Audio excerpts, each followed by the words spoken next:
So family by choice part 13 के starting में यहाँ वही दिखाया जाता है जब जुआन का पैर स्लिप होके वो साना के ऊपर गिर गई थी तो वो ना उसे संभालते हुए उठा रहा था और उससे कह रहा था कि जरा ध्यान से वरना चोट लग जाएगी। लेकिन यार जुआन तो उससे कह रहे थे कि मैं इतनी ज्यादा ना समझ भी नहीं हूँ, मुझे भी ना चीजें समझ में आती है। लेकिन उसकी ये बात सुन के तो यार साना तो हंसने लग गया था। पर यार जुआन उससे पूछ रही थी कि तुम मुझ पर हंस क्यों रहे हो, ऐसा मैंने क्या कह दिया। तो यार साना उससे कह रहा था देखो तुम्हें तो ये तक नहीं पता कि मैं हंस क्यों रहा हूँ और तुम कह रही हो कि तुम्हें हर चीज समझ आ जाती है। और तभी यहाँ पे जब साना का ध्यान जाता है कि उनकी जो आखिरी बस थी ना वो निकलने वाली थी, इसलिए वो उससे कह रहा था कि चलो जल्दी से वरना ये बस गई तो हमें और 1 घंटा यहीं पे रुकना होगा। और वो ना जल्दी से दौड़ के जाके उस बस को जैसे तैसे करके ना पकड़ ही लेते हैं। फिर जब नेक्स्ट सीन में दिखाया जाता है ये दोनों ना घर पहुंचते हैं तो वो देखते हैं कि यहाँ पे हेजुन ना घर के बाहर काफी ज्यादा उदास होकर बैठा हुआ था, इसलिए ये दोनों ही जाके ना उससे पूछती भी है आज तो तुम अपनी आंटी से मिलने गए थे ना, तो तुम इतनी ज्यादा सैड क्यों लग रहे हो, क्या बात है, कुछ हुआ है क्या। फिर यहाँ पे हेजुन ना एक शॉप के बाहर ले जाके उन दोनों को सारी ही बात बता देता है कि उसकी मॉम ना उसकी आंटी से मिलने आई थी और उसने जियोन के डैड को पैसे भी दे दिए, लेकिन वो ना मुझसे बिना मिले ही चली गई। लेकिन साना उससे कहने लग गया था कि ये तो अच्छी बात है ना, जो कि लोन तुम्हारी मॉम ने जियोन के डैड से लिया था उन्होंने वो वापस कर दिया, अब तुम्हें टेंशन लेने की जरूरत नहीं है, तो फिर इतने ज्यादा परेशान क्यों हो अब भी। तो यार हेजुन उससे कहने लग गया था कि मुझे लग रहा था कि शायद वो मुझसे इसलिए दूर है क्योंकि उनके पास पैसे नहीं है, लेकिन शायद बात तो कुछ और है, उन्होंने तो अब पैसे भी दे दिए लेकिन फिर भी वो मेरे से मिलना क्यों नहीं चाहती, ऐसे क्या वजह है आखिर। ये सब कहते हुए ना वो तो काफी ज्यादा सैड हो रहा था। और वही यहाँ पे वो दोनों ना जब उसको देखते हैं तो वो ना उसे चेयर अप करने के लिए अपना अपना आधा बन उसे दे देते हैं ताकि वो ना खुश हो सके। फिर बाद में ना जब हेजुन वापस घर आ जाता है तो वो देखता है कि उसके डैड ना यहाँ लॉन्ड्री कर रहे थे, इसलिए वो जाके ना उनकी मदद करने लग जाता है और उनसे कह रहा था कि आप रहने दो ये मैं कर लूंगा। और साथ ही बातों में ना वो फिर उसके डैड से पूछ ही लेता है कि मेरी मॉम आपसे मिलने आई थी ना आपको उधार वापस करने। तो ये बात सुन के ना हेजुन के डैड शॉक हो गए थे और उससे पूछ रहे थे कि तुम्हें ये बात कैसे पता चली। तो फिर यहाँ हेजुन भी ना उसे बता देता है कि वो ना उसकी आंटी से आज मिलने गया था, वही ना उसे ये बात पता चली कि उसकी मॉम ना उसकी आंटी से भी मिलने आई थी। और साथ ही में उनसे कह रहा था कि अब ना आपको ओवर टाइम करने की जरूरत नहीं है, मेरी फर्स्ट ईयर की फीस ना उन पैसों से पे हो जाएगी जो कि मॉम ने दिए हैं, इसलिए आप भी टेंशन मत लीजिएगा, जब स्कूल खत्म हो जाएगा ना तो मैं भी कोई पार्ट टाइम जॉब ढूंढ लूंगा जिससे कि मैं आपकी मदद कर पाऊँ और उसी से ना मैं अपनी फीस भी खुद पे कर पाऊंगा कॉलेज की, इसलिए आप ना ज्यादा ओवर टाइम मत किया कीजिए। ये सब कह के ना वो लॉन्ड्री लेके बाहर चला गया था। लेकिन उसके पीछे पीछे ना यहाँ पे उसके डैड भी आ जाता है और वो ना उनसे कह रहे थे कि आइंदा से मुझसे ऐसा मत कहना कि तुम ना सारे पैसे वापस कर दोगे, क्योंकि तुम्हें ना मुझे कोई भी पैसे वापस नहीं करने हैं, जैसे जुआन मेरे लिए है वैसे ही तुम मेरे लिए हो। लेकिन ये सारी बातें सुन के बिना हेजुन उसे कोई भी जवाब नहीं देता और वो ना चुपचाप से वहां से चला गया था। फिर जब यहाँ सोने के टाइम पे जब हेजुन को फिर से दिखाया जाता है जो कि अपने बिस्तर में ना काफी ज्यादा रो रहा था क्योंकि उसे ना इस बात का सच में काफी ज्यादा बुरा लग रहा था। तो फिर वही जब नेक्स्ट डे हमें यहाँ पे फिर से रेस्टोरेंट पे दिखाया जाता है जहाँ की साना और जुआन के डैड ना बैठे हुए थे। यहाँ साना के डैड ना काफी ज्यादा खुश लग रहे थे, इसलिए जुआन के डैड ने उससे पूछती भी है क्या हुआ आज तुम कुछ ज्यादा ही खुश लग रहे हो, ऐसी क्या बात है। तो यहाँ साना के डैड भी ना फिर उसे बता देते हैं कि साना की मॉम ना असल में शियोल शिफ्ट हो रही है, इसलिए वो ना हमसे बार बार मिलने के लिए नहीं आएगी, यानी साना से। और वैसे भी आजकल ना हेजुन के भी बर्थ फादर नहीं दिख रहे हैं, वो कहाँ है। तो ये बात सुन के ना पे जुआन के फादर भी परेशान हो जाते हैं और वो भी सोच में पड़ गए थे कि हाँ वो आखिर चला कहाँ गया। मुझे तो लगा था कि शायद ना वो बहुत ही जल्द हम पे हेजुन के कस्टडी के लिए कोई केस फाइल करेगा, लेकिन ऐसा तो उसने कुछ भी नहीं किया, पता नहीं क्या चल रहा है उसके दिमाग में। लेकिन वही जब शीन शिफ्ट होकर हमें यहाँ पे स्कूल में दिखाया जाता है जहाँ की हेजुन के पास ना फिर से उसके बर्थ फादर उससे मिलने के लिए आए थे और वो हेजुन को ना फिर से वापस से अपने साथ चलने के लिए मनाने की कोशिश कर रहे थे। लेकिन यहाँ हेजुन कह रहा था कि मैं पहले तो आपकी बातों में आ गया था लेकिन इस बार नहीं, आपने तो सिर्फ मुझे यूज किया है अपनी प्रॉपर्टी के लिए ताकि वो प्रॉपर्टी आप पा सके, और वैसे भी आप तो मुझे पैदा होने से ही पहले छोड़ के चले गए थे ना, तो आप वापस क्यों मुझे पाना चाहते हो। लेकिन यहाँ उसके बर्थ फादर तो कहने लग गए थे कि मुझसे गलती हो गई, अब मैं क्या करूँ, तुमसे माफी मांगू क्या। लेकिन तभी वहाँ ना उसका फ्रेंड वहाँ आ जाता है और उससे बता रहा था कि सियोल कॉलेज से ना कुछ लोग आए हुए हैं तुम्हारा गेम देखने के लिए, इसलिए जल्दी चलो। लेकिन हेजुन फिर भी उससे कह रहा था कि मैंने तुमसे कहा था ना कि बाकी लोगों को ना चांस दो, मुझे नहीं खेलना। लेकिन फिर भी यहाँ पे उसका दोस्त जबरदस्ती उसे वहाँ से लेके चला गया था। और वही फिर ना हेजुन जब यहाँ बास्केटबॉल खेल रहा था और वही सियोल यूनिवर्सिटी से आए हुए बास्केटबॉल टीम के कुछ लोग ना उसका गेम देख के उसकी काफी ज्यादा तारीफ कर रहे थे कि ये लड़का काफी ज्यादा अच्छा खेलता है। लेकिन साथ ही में वहाँ ना हेजुन के फादर भी बैठे हुए थे, तो उसकी ये तारीफें सुन के ना वो कहते हैं कि वो ना मेरा बेटा है, और इसी के जरिए यहाँ पे उन्हें ये बात पता चलती है कि हेजुन का ना बास्केटबॉल खेलना काफी ज्यादा पसंद है। फिर गेम खत्म होने के बाद जब स्कूल से बाहर जाते हैं तो वो ना बाहर एक पोस्टर लगा हुआ देखते हैं जहाँ की 2 हफ्ते बाद ना एक बहुत ही बड़ा बास्केटबॉल का मैच होने वाला है। तो वो भी यहाँ पे मन ही मन में कह रहे थे कि 2 हफ्ते बाद ना यानी कि मुझे वापस से आना पड़ेगा हेजुन को लेने के लिए। ये सब कह के ना वो वहाँ से चले गए थे। फिर वही जब हमें पे सीन शिफ्ट होकर रात को दिखाया जाता है जहाँ की जोन ना साना के कमरे में आ जाती है और उसके बेड पे बैठ जाती है। लेकिन यहाँ साना ना कुछ अजीब बिहेव कर रहा था, वो यहाँ पे कह रहा था कि मैंने तुमसे कितनी बार कहा है कि मेरे बेड पे ऐसे आके मत बैठा करो। लेकिन उसकी ये बात सुन के यार जोन तो उसके बेड पे ना लेट ही जाती है और उससे बिस्तर को पूरा खराब कर रही थी।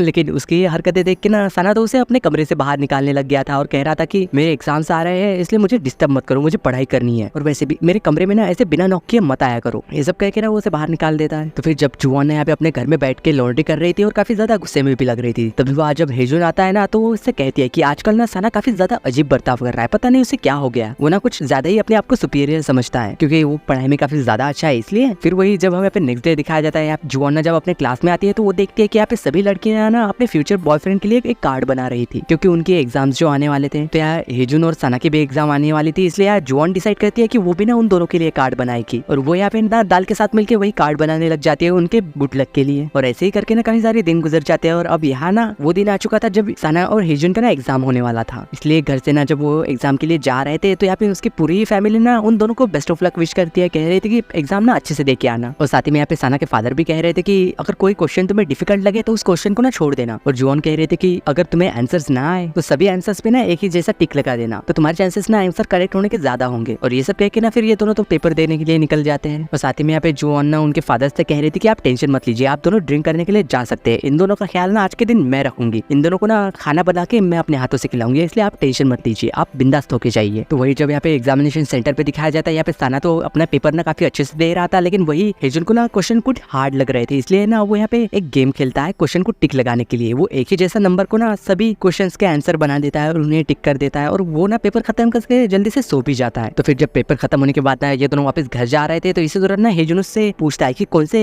ऑप्शन ना करेक्ट होने के ज्यादा चांसेस है। यार सना कह रहा था कि सी ऑप्शन ना काफी ज्यादा बार आया है इसलिए वो करेक्ट हो सकता है। तो ये सुन के ना यहाँ पे हेजुन तो काफी ज्यादा खुश हो गया था क्योंकि उसने ना सबसे ज्यादा सी आंसर ही लगाए थे। लेकिन यहाँ पे सना फिर कह रहा था कि वैसे तो तुम अलग सब्जेक्ट के स्टूडेंट हो ना, इसलिए तुम्हारा शायद डिफरेंट हो सकता है, मुझे नहीं पता। ये सब कहते हैं बेचारा यहाँ पे हेजुन तो चुपचाप हो गया था, अब वो क्या करे। तो फिर जब शाम को ना वो दोनों ही घर आ जाते हैं तो वो जब यहाँ पे रूफटॉप जाते हैं, यहाँ जुआन और दाल ने ना उन दोनों के लिए डिनर की अरेंजमेंट की हुई थी, काफी अच्छी पार्टी जैसी। और ये सब ना खाना खाते हुए काफी ज्यादा एंजॉय भी कर रहे थे सब लोग मिलके। लेकिन थोड़ी देर बाद जब यहाँ पे जुआन ना मीट ग्रिल कर रही थी, इसी दौरान ना उसका हाथ जल गया था, जिसे देख के यहाँ पे सना तो काफी ज्यादा चिंता करने लग गया था उसकी। और उसके हाथ पे दवाई लगाने के लिए ना वो उसे वहां से नीचे लेके चला जाता है। यहाँ पे नीचे ना वो उसके हाथ पे दवाई लगा ही रहा था। तो यार जुआन उससे कह रहे थे कि अब तो एग्जाम खत्म हो गया है ना, तो अब तुम मेरी इतनी ज्यादा परवाह क्यों कर रहे हो। लेकिन सना कह रहा था कि क्योंकि तुम ना काफी अजीब हरकतें करती हो। लेकिन यार जुआन फिर से उससे कह रहे थे कि तुमने तो मुझे तुम्हारे कमरे में आने तक से मना कर दिया। तो यार सना कह रहा था कि वो सिर्फ एग्जाम के लिए नहीं था, तुम अभी भी मेरे कमरे में वैसे मत आया करो। तो यार वो कह रहे थे कि क्यों। तो यार सना कह रहा था कि ठीक है तुम आ सकती हो। तो ये बात सुन के ना जुआन तो खुश हो गई थी और साथ ही में उससे कह रहे थे कि हमें थोड़ी देर ना यही बैठना चाहिए। हेजुन और दाल को कुछ देर के लिए अकेला छोड़ देते हैं, कुछ टाइम वो अकेले टाइम स्पेंड करते हैं एक दूसरे के साथ में। लेकिन जबकि यहाँ पे सना ना जुआन के इतने ज्यादा क्लोज होने से थोड़ा अनकंफर्टेबल फील कर रहा था, इसलिए ना वो जुआन को वहाँ पे रुकने के लिए मना कर देता है और वो ना अकेले ही वहाँ से चला गया था। और वही जब छत पे दिखाया जाता है जहाँ की हेजुन और दाल ना बैठ के बातें कर रहे थे, तो यहाँ हेजुन ना दाल को बताने लग जाता है कि मेरी मदर ना कुछ दिनों के लिए यहाँ आई थी और वो ना असल में जुआन के फादर को पैसे वापस करके मेरी आंटी से भी मिली थी, लेकिन मुझसे नहीं मिली और वो ना वापस चली गई उससे बिना मिले। लेकिन दाल उससे कह रही थी कि ऐसा क्यों, तुम तो अपनी मदर को काफी ज्यादा मिस करते हो ना। लेकिन हेजुन यहाँ कह रहा था कि हाँ मैं उसे मिस तो करता हूँ, लेकिन उनसे काफी ज्यादा नफरत भी करता हूँ। लेकिन साथ ही में कह रहा था कि मैं उसे नफरत से ज्यादा ना उन्हें काफी ज्यादा मिस भी करता हूँ। लेकिन वही उसकी सारी इमोशनल वाली बातें सुन के ना दाल तो यहाँ पे रोने ही लग गई थी।